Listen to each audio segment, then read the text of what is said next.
Pessoal, muito boa tarde. Primeiramente, agradeço a oportunidade de estar fazendo parte deste seminário. É sempre uma alegria a gente poder compartilhar destes momentos, entendendo que o suicídio é um tema que deve ser abordado, que a gente precisa discutir, em pleno setembro, simbolizado como Setembro Amarelo. Em 1994, um jovem de 17 anos chamado Mike M. comete suicídio,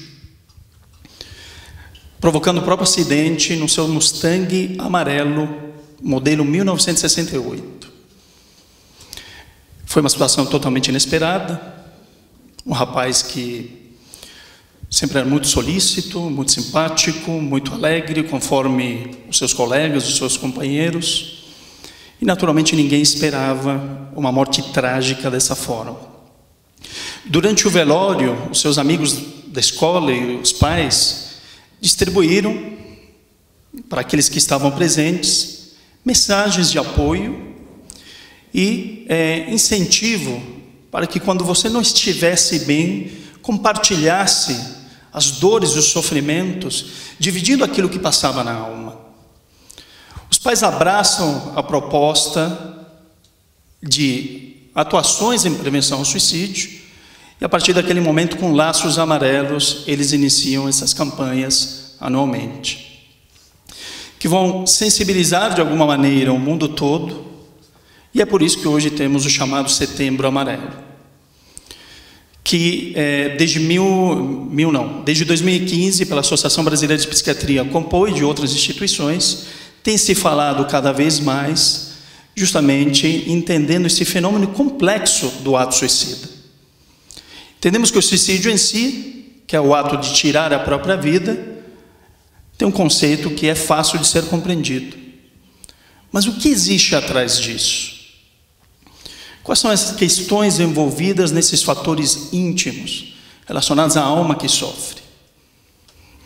Kardec já nos trazia, ou já previa, através de tudo aquilo que ele nos traz em pleno século XIX, de que nós viveríamos verdadeiras convulsões sociais. Edson trouxe dados da Organização Mundial de Saúde de uma morte a cada 40 segundos, dados esses que não são trazidos e que são impactantes e que nos despertam, de alguma forma, sentimentos difíceis de serem digeridos, entendendo tamanha tragédia que nós vivenciamos nos dias atuais. Números desses que equivalem oficialmente a 800 mil mortes por ano. Mas os dados extraoficiais giram em torno de 1 milhão de mortes, já que temos muitas dificuldades, em especial algumas nações, e o Brasil é uma delas, de entender de fato quantas mortes vão ocorrendo diariamente. Isso sem considerar as tentativas, uma tentativa a cada 2 segundos.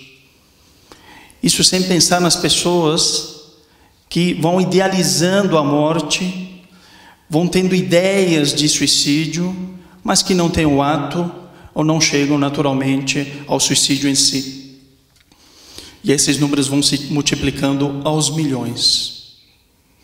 O suicídio hoje mata mais do que as guerras e homicídios juntos, somados. Esses números, claro, espantando toda a sociedade. A Organização Mundial de Saúde começa a se mobilizar e lança, no ano de 2014, um suplemento de prevenção ao suicídio, buscando sensibilizar as nações para que até o ano de 2020, ou seja, até o próximo ano, nós possamos ter uma queda nas taxas mundiais em 10%. Muitas dessas nações vão abraçando políticas públicas de prevenção ao suicídio, aos transtornos mentais, e temos tido alguns bons resultados. O Brasil está entre essas nações? Não. Nós não temos políticas públicas sólidas de prevenção em saúde mental. Não temos, não existem. Embora existem alguns rascunhos buscando nos sensibilizar para o entendimento do que é isso, do que é o suicídio, do que são as doenças mentais, rompendo barreiras para que possamos nos aproximar e empatizar cada vez mais com essa problemática, mas ainda estamos distantes. O que tem nos espantado é o número, como já foi trazido pelos dois colegas, de aumento em crianças e adolescentes. São mais de 35% os aumentos das taxas nos últimos 15 anos.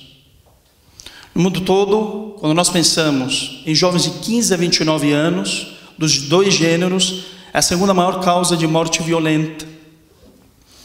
Pensando em jovens de 15 a 19 anos, é a primeira causa de morte violenta em meninas. Então vejam só, situações complexas, entendendo o suicídio aí como um sintoma de uma sociedade adoecida, e o Espiritismo como um grande farol, ilumina todas as áreas do conhecimento humano e nos possibilita compreender o que nós estamos vivendo atualmente. Se a doutrina espírita não dialogasse com o mundo, assim como o próprio Evangelho do Cristo, se encerrando apenas entre as paredes dos templos religiosos, não nos serviria. Mas o Espiritismo nos serve, o Evangelho do Cristo nos serve, porque dialoga intimamente com aquilo que nós estamos vivendo.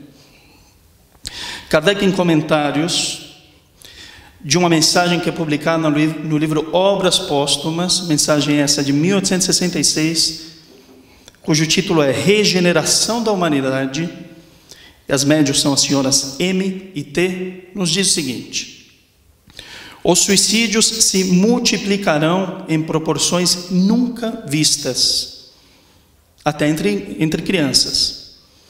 A loucura jamais terá atingido tão grande quantidade de homens que, antes mesmo de morrerem, estarão riscados no número dos vivos.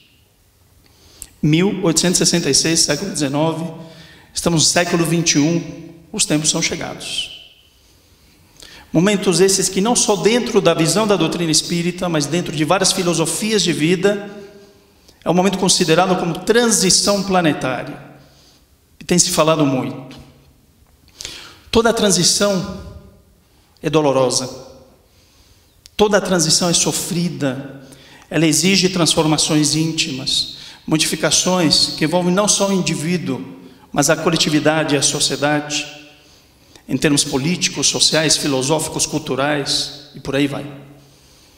Então, esse comentário de Kardec faz referência a esse nosso momento, tão difícil, tão complexo, no qual o suicídio pode sim ser interpretado como um sinal de uma sociedade adoecida, e no qual de alguma forma temos nos adaptado. Eu lembro do filósofo Krishnamurti, um filósofo indiano, que diz assim: não é sinal de saúde estar bem adaptado a uma sociedade doente. Então, se nos consideramos bem adaptados à sociedade que nós estamos vivendo, de alguma forma estamos adoecidos.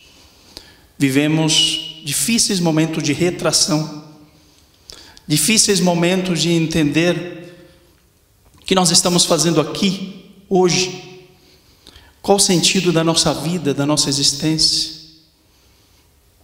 Eu lembro do Dr. Viktor Frankl, médico psiquiatra, que é pai da logoterapia, que é a terapia do sentido, e que desenvolve essa terapia, ou desenvolve as suas bases, nos campos de concentração da Segunda Guerra Mundial. Casado e separado da esposa, que estava grávida, que é obrigada a abortar nos campos de concentração. Após alguns anos no campo de concentração, a esposa falece, os pais falecem, ele sobrevive e se vê só. Mas lá vai entendendo que há um sentido para tudo isso, muito mais profundo, difícil de ser compreendido, mas há um sentido. E diz assim: se a vida tem sentido, a dor também tem. Talvez seja essa uma das maiores colaborações que tem o Espiritismo em relação à existência do ser. Dar sentido à vida, dar sentido à dor. Ilumina naturalmente todas as áreas do conhecimento, como eu coloquei, e a psiquiatria não é distinta como uma área da medicina. Embora as pessoas brinquem que quando vamos para a medicina, ou melhor, vamos para a psiquiatria, deixamos a medicina. É brincadeira, com um tom preconceituoso, mas é sintomático. Porque, como já foi colocado, não somos educados em termos de sensações, de emoções, não somos educados para isso. Somos educados apenas para lustrar os lobos frontais, ou seja, para que nós possamos desenvolver aqui o nosso intelecto e não o nosso coração. Então, tudo aquilo que diz respeito às emoções, aos sentimentos, de alguma maneira nos causa espanto.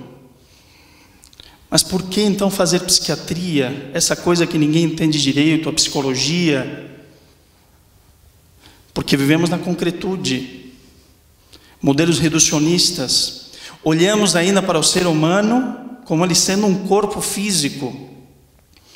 E entra aí naturalmente mais uma contribuição do Espiritismo, entendendo que não nos limitamos ao corpo físico, mas este sim é instrumento de manifestação da alma, da psique, seu conjunto de emoções e sentimentos, a se manifestar no mundo para dar sentido à sua existência.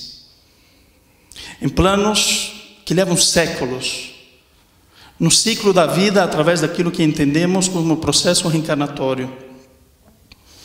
Ilumina a psiquiatria porque também faz-nos entender que todo adoecimento tem as suas origens nas raízes profundas da alma.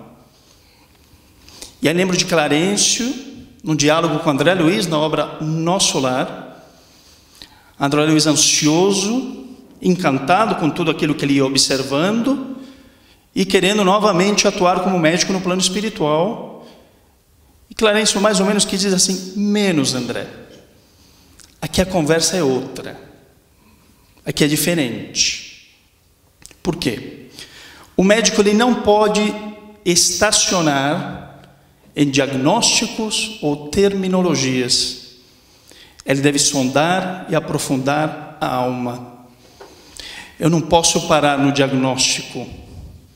Os nomes são importantes, eles nos dizem alguma coisa. As nomenclaturas, enfim, tudo aquilo que temos necessidade de classificar, de alguma maneira nos orienta, mas não nos diz tudo. Quando falamos de depressão, quando falamos de ansiedade, quando falamos de esquizofrenia, transtorno afetivo bipolar, o que existe atrás disso? O que existe atrás desse termo, desse diagnóstico, do nome que é dado? Um ser que sofre, um ser com as suas questões mais íntimas. E a maneira como isso se manifesta é muito particular a cada indivíduo. Daí a chamada de Clarencio. O médico, mas assim como qualquer ser humano, ele não pode estacionar no diagnóstico e na terminologia. Devemos ir além. Então o Espiritismo nos convida a isso. A uma percepção daquilo que nós somos em essência. Aquilo que o outro é em essência. A uma percepção da alma deste mundo, do que ela tem vivenciado nesses difíceis momentos de transição planetária. Que poderíamos entender, ou fazer analogia como sendo um dia de 24 horas, nos quais já estamos à meia-noite, ou seja, na escuridão, indo para algum lugar. Que lugar é esse nós não sabemos, mas está tudo escuro. Há trevas, e nas trevas nos sentimos perdidos. Nós não sabemos para onde estamos indo. É óbvio que as mensagens, toda a codificação vão nos dizendo: estamos transitando para um dito mundo de regeneração, onde haverá amor, caridade, onde vamos estabelecer as bases da amorosidade, do entendimento fraterno. Mas nós sabemos o que é isso em essência? Ainda não. Então por que caminhamos na direção disso? Pela fé. Pela fé. Nos diz o Evangelho segundo o Espiritismo: fé humana, fé divina, necessidade de acreditarmos em nós mesmos, de acreditarmos no Criador. Estamos conseguindo alimentar a nossa fé, cada um de nós? Estamos conseguindo dar sentido à nossa existência? Estamos planejando para onde estamos indo, em que direção? Entendendo que igualmente somos instrumentos de transformação deste mundo, que nos convida a olhar tudo que estamos vivenciando. Já foi colocado aqui esses tempos modernos ou da pós-modernidade, em que se destacam, por exemplo, a questão do egoísmo, do individualismo. Isso é uma construção de alguns séculos, daquilo que nós estamos, de alguma maneira, hoje colhendo. O polonês e sociólogo chamado Zygmunt Bauman, desencarnado em 2017, numa obra chamada Tempos Líquidos. Ele faz uma análise do planeta em que nós estamos vivendo, do nosso momento, da pós-modernidade, e vai nos dizendo que a globalização, embora seja benéfica em certos aspectos, pelo rompimento de barreiras comerciais e intelectuais, ao mesmo tempo vai gerando certa insegurança nos seres. Porque não existem mais as barreiras dos estados, dos países. Essas barreiras de alguma forma estão se rompendo. Isso gera insegurança à sociedade e ao indivíduo. A insegurança gera medo. E o medo nos leva a nos separarmos de alguma forma um dos outros, mesmo que isso pareça paradoxal. Deveríamos nos unir um dos outros e estabelecer relações fraternas, mas estamos vivenciando a cultura do medo, a cultura do terror. A solidariedade não está em primeiro plano, em primeiro lugar. Então, esse afastamento, de alguma maneira, faz com que eu comece a entrar em contato com as minhas questões mais profundas, mais íntimas, emergindo medos profundos e situações que eu preciso vivenciar agora no campo da alma. A questão da globalização, como ele vai nos colocando, igualmente faz com que vivenciemos situações, tanto em termos financeiros e econômicos, que aumentam a distância entre os ditos pobres e ricos, em que 90% da riqueza se encontra nas mãos de 1% da população mundial. Mas que relação que existe com os transtornos mentais? Toda. A Organização Mundial de Saúde nos coloca: há uma relação íntima e profunda de miséria e doenças mentais. 75% dos suicídios do mundo ocorrem em países pobres e miseráveis, por falta de acesso às instituições de saúde, por falta de acesso aos profissionais que lidem com essas questões, dificuldades econômicas absurdas de uma realidade de um país que sofre com isso, ou de várias nações. Então se torna cada vez mais difícil falar em saúde mental com as pessoas que passam fome, com as pessoas que não têm emprego, fazendo com que haja uma recrudescência do egoísmo, como já foi nos dito, fazendo referências ao Livro dos Espíritos, que esse afrouxamento dos laços familiares faz com que as pessoas se afastem, se tornem cada vez mais egoístas. Vivemos uma era difícil. Pelo amor de Deus, não estou trazendo uma visão pessimista, senão vai sair todo mundo chorando daqui. Fazer um diagnóstico do momento em que nós vivemos é importante para aplicar naturalmente a melhor terapêutica. Entender o momento que nós vivemos é fundamental para que não olhemos para situações tão complexas como a do suicídio e entendamos que é um ato de tirar a própria vida sem entender as profundezas desse problema que atingem a todos nós indistintamente. Todos somos responsáveis. Até porque o Espiritismo nos coloca igualmente um termo que começa a ser utilizado, em especial a partir da obra de Nosso Lar, que eu já coloquei, já trouxe, no qual André Luiz acaba sendo acusado de suicida indireto nos umbrais. Naquele momento em que ele se percebe numa outra realidade e o acusam: você tirou a tua própria vida, mas como? Eu não fiz isso. E começa a ficar cada vez mais claro de que os abusos que ele comete encurtam a sua existência terrena, e é compreendido dessa forma como um dito suicida inconsciente, o indireto. E Emmanuel nos diz que dentro do processo de saúde e doença, o adoecimento ocorre pelos abusos individuais e coletivos. Abusos esses no campo da sexualidade, da alimentação, do trabalho e assim vai. E vamos transferindo a responsabilidade para onde? Para os comprimidos, ele diz. Para terceiros, para aquilo que está fora de nós. É um convite para olhar para onde? Para dentro de nós. É um convite para que nós possamos enxergar os nossos abusos. De que maneira temos aproveitado cada segundo da nossa existência, cada momento. Como que eu posso prevenir o suicídio, o adoecimento mental em mim mesmo? Para que em seguida eu possa estender essa questão ao meu próximo mais próximo, que é meu pai, que é minha mãe, que são meus irmãos, minha esposa, minhas filhas, ou seja, dentro dos lares. Para que vá se criando uma relação fraternal e a partir disso nós possamos o quê? Transformar a sociedade em que vivemos. Não podemos mais transferir responsabilidades aos governantes. Isso depende de cada um de nós.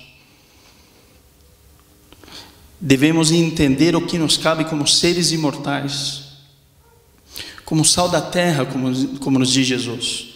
Vós sois o sal da terra. Devemos atuar em favor da nossa própria prevenção, de nossas próprias crianças, de nossos próprios jovens. Entender que geração é essa. Entender que essa geração também é de nossa responsabilidade. E tomar muito cuidado com essas falas que têm se tornado comum, que é essa geração. A geração mimimi.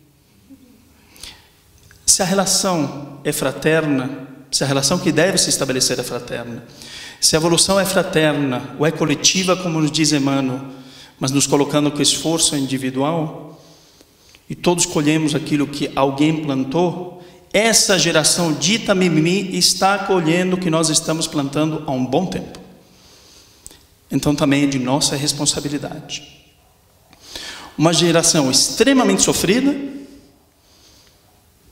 crianças adoecendo de forma cada vez mais precoce, período esse em que são lançadas as sementes do adoecimento, e as neurociências já nos trazem isso com muita propriedade, colocando que os quadros de depressão, os transtornos ansiosos, transtornos de impulso, as questões relacionadas à personalidade, à esquizofrenia, transtorno afetivo bipolar, uso e abuso de substâncias, drogas, tantas permitidas por leis, álcool, cigarro comum, aliás, álcool, o maior problema de saúde pública do Brasil, e as ditas ilícitas, crack, cocaína, maconha, a erva, né?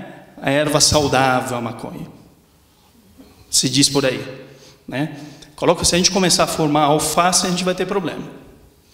Nós não fomos criados para buscar fora o que necessitamos para encher dentro. Então, nas idades cada vez mais precoces, no momento da infância, são lançadas as sementes do adoecimento mental, que podem se manifestar no final da adolescência, início da vida adulta, em que o indivíduo está em pleno amadurecimento, vai sofrendo pleno amadurecimento do seu sistema nervoso central, alcançado no seu ápice os 24 anos de idade. Mas o que temos observado é que aquilo que deveria ocorrer mais adiante tem ocorrido nessas idades, na idade pré-escolar, na idade escolar.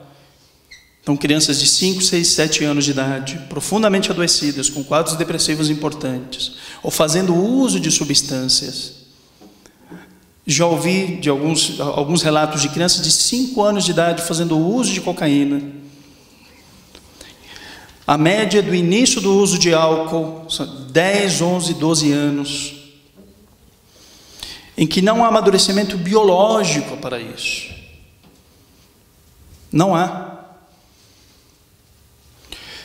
Então tudo isso temos de alguma forma semeado esse terreno, colaborado para um adoecimento, sim, que é geral, e se faz necessário olharmos com carinho para esses aspectos, para que possamos fazer diferente. Também é da nossa responsabilidade. Dados indicam que metade das famílias brasileiras, ou em metade das famílias brasileiras, não existe a figura do pai, figura física do Pai. Não estou questionando nem a outra metade, que talvez exista a figura física, mas não afetiva do Pai. Alguns estudos vão indicando quais seriam os modelos parentais ideais na relação que se deve construir com os filhos. Relações essas que envolvem afetividade e disciplina, dentro de um equilíbrio. Lembra do Dr. Bezerra de Menezes, quando nos coloca dentro de uma mensagem, que por vezes se faz necessário energia na brandura, brandura na energia. Se eu for só enérgico, eu sou agressivo, sou violento. Esse não é um modelo parental ideal. Se eu for só afetivo, só afetuoso, sem disciplina necessária, sem energia necessária, eu também estou semeando o terreno para que tendências daquele espírito reencarnante surjam de forma cada vez mais precoce, dificultando o seu amadurecimento. Agora, se eu não for nenhuma coisa nem outra, estou sendo totalmente negligente e também não estou colaborando. Então, os estudos vão nos mostrando aquilo que o Espiritismo já nos traz há muito tempo: a necessidade da energia na brandura, brandura na energia, a disciplina e o afeto, que deve nascer em primeiro lugar em mim mesmo. O afeto que eu devo ter comigo mesmo, me respeitar dentro das minhas limitações, enxergar as minhas potencialidades. Por vezes me colocar com energia, sem a energia do superego que vai me esmagar, desenvolvendo profundos sentimentos de culpa, que não colaboram em absolutamente nada, mas semeiam o terreno para que eu também me fragilize e venha adoecer psiquicamente e emocionalmente lá na frente.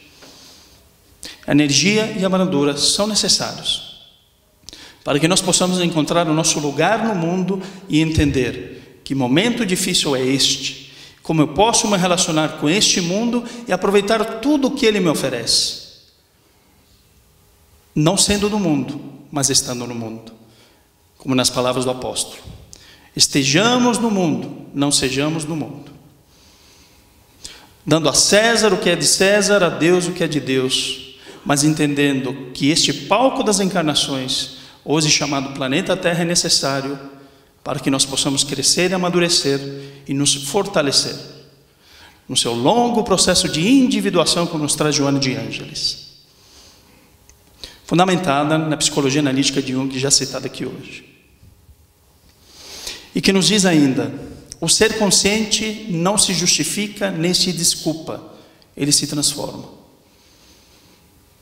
Entender o quanto temos justificado as nossas ações e quanto temos nos desculpado o tempo todo. E entender que o Espiritismo nos oferece ferramentas para que possamos desenvolver a nossa autonomia e compreender um ponto essencial que já disse no início: a dor em nossas vidas. Clarencio, mais uma vez, agora numa outra obra, chamada Entre a Terra e o Céu, numa conversa igualmente com André Luiz e o outro companheiro, diz que a maior força transformadora que existe depois de Deus é a dor.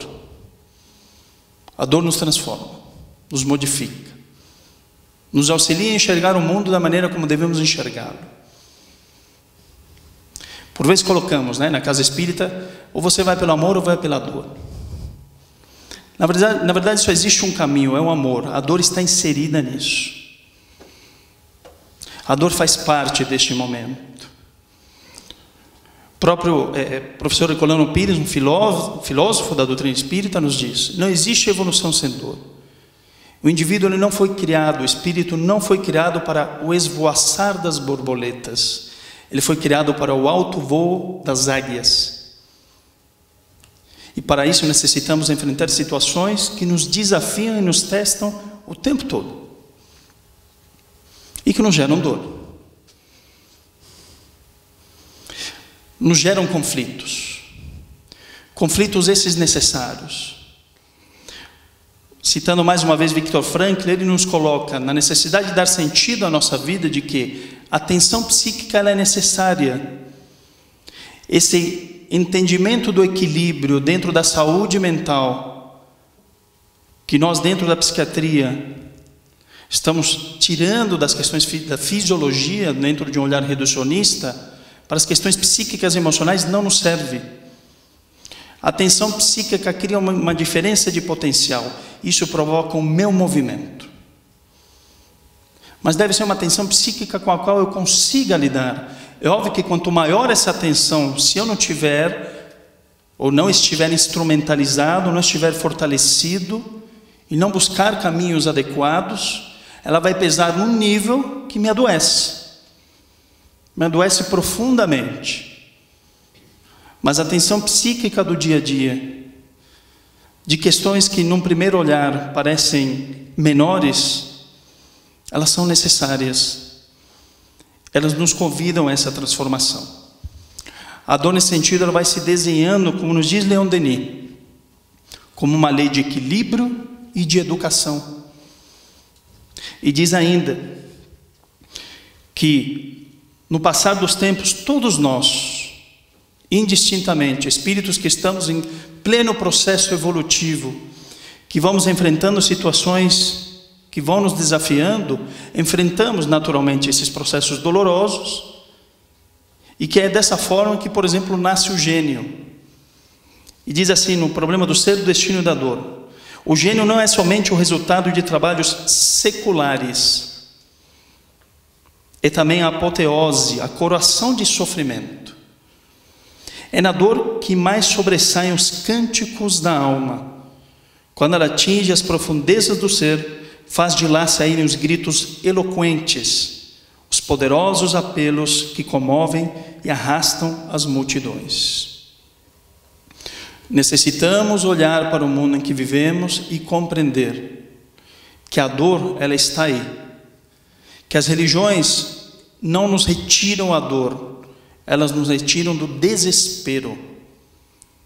E o que temos hoje é dor permeado de desespero, o que nos leva por vezes a atitudes mais imediatistas, nesse olhar reducionista que temos nos construído. Mesmo que a maior parte da população mundial, de alguma forma, abraça algum processo religioso, não temos vivido como espíritos, não temos vivenciado dessa forma. Pelo contrário, deixamos as questões religiosas apenas para serem vivenciadas dentro das instituições religiosas, quando na verdade devemos nos comportar e vivenciar como espíritos que somos.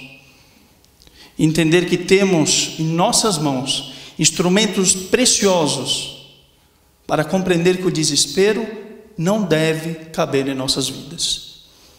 A dor, sim, a dor faz parte, em todos os seus níveis, sejam físicos, sejam emocionais, das relações que vão sendo estabelecidas, dores essas que constroem o gênio, que fazem que possamos voar como águias. Essa sim, ela é importante. Precisamos olhar então dentro daquilo que hoje nós abraçamos e entender como eu lido com o desespero, como eu lido com as questões mais íntimas que fazem parte de mim mesmo. Como eu posso auxiliar na prevenção do adoecimento psíquico e emocional, para que eu não caia nas amarras que eu mesmo estou construindo, e no ato de desespero não vejo saída, a não ser compreender o suicídio como uma porta de pôr fim ao próprio sofrimento, à própria dor. Já que a maioria não quer se extinguir. Quando se fala em retirar a vida, diz: eu quero acabar com a dor. Então, que alternativas que nós podemos dar para aqueles que convivem conosco, que nos buscam em sofrimento e dizem: eu não aguento mais. Não aguento mais. Que palavras que eu posso ter, saturadas de nosso fluido vital, nossas energias psíquicas e emocionais. Como eu posso acolher aquele meu irmão? Trabalhando a mim mesmo essas questões. Porque daí eu vou criando relações empáticas, vou entendendo que, como já foi dito, não é frescura, não é falta do que fazer. Tem que trabalhar porque isso passa. Entender que a dor da alma é das piores que existem. Que que o suicídio é o ápice do sofrimento psíquico e que nós estamos sendo convidados a olhar para isso. Olhar para isso é olhar para nós mesmos, olhar para aquilo que ainda nos incomoda, olhar para o terreno da alma e entender as raízes que estão tão profundas, tão enraizadas, que ainda nos machucam tanto. Enxergando isso em mim mesmo, compreendendo que aquilo que o outro vivencia, eu também vivencio. Consigo romper as barreiras criadas pelos tabus em torno do tema, fazendo com que eu me aproxime e possa não só estender as mãos, mas abrir o coração. E se por vezes não tenho palavra nenhuma, eu vou abraçar e vou chorar junto. Como dizia Chico, quando não tiveres o que falar, chore junto. E entender que não estamos sós nessa caminhada em que temos Jesus como grande governador planetário, que nos conhece a cada um de nós por nosso próprio nome,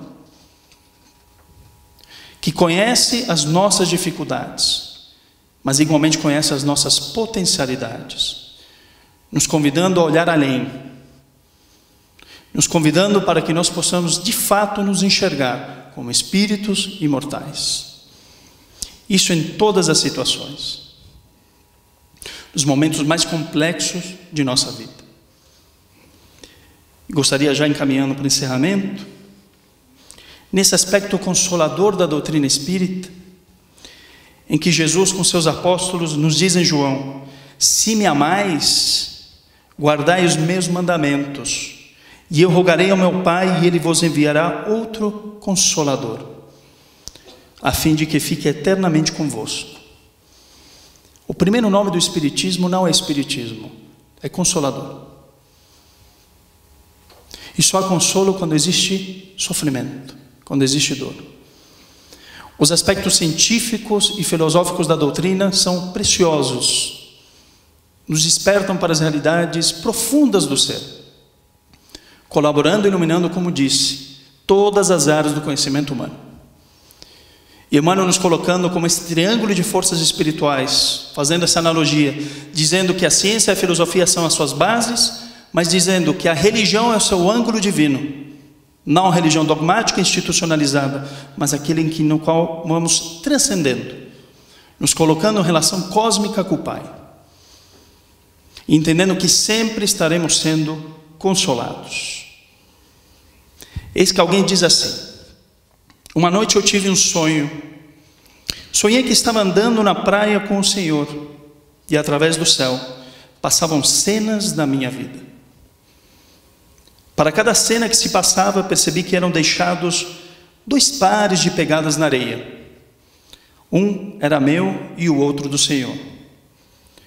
Quando a última cena da minha vida passou diante de nós, olhei para trás para as pegadas na areia e notei que muitas vezes, no caminho da minha vida, haviam apenas um par de pegadas na areia. Notei também que isso aconteceu nos momentos mais difíceis e angustiosos do meu viver. Isso entristeceu-me deveras e perguntei então ao Senhor: Senhor, tu me dissestes que, uma vez que resolvi te seguir, tu andarias sempre comigo todo o caminho, mas notei que durante as maiores atribulações do meu viver, havia na areia dos caminhos da vida apenas um par de pegadas. Não compreendo por que nas horas que mais necessitava de ti, tu me deixaste. O Senhor me respondeu: meu precioso filho, eu te amo e jamais te deixaria nas horas da tua prova e do teu sofrimento.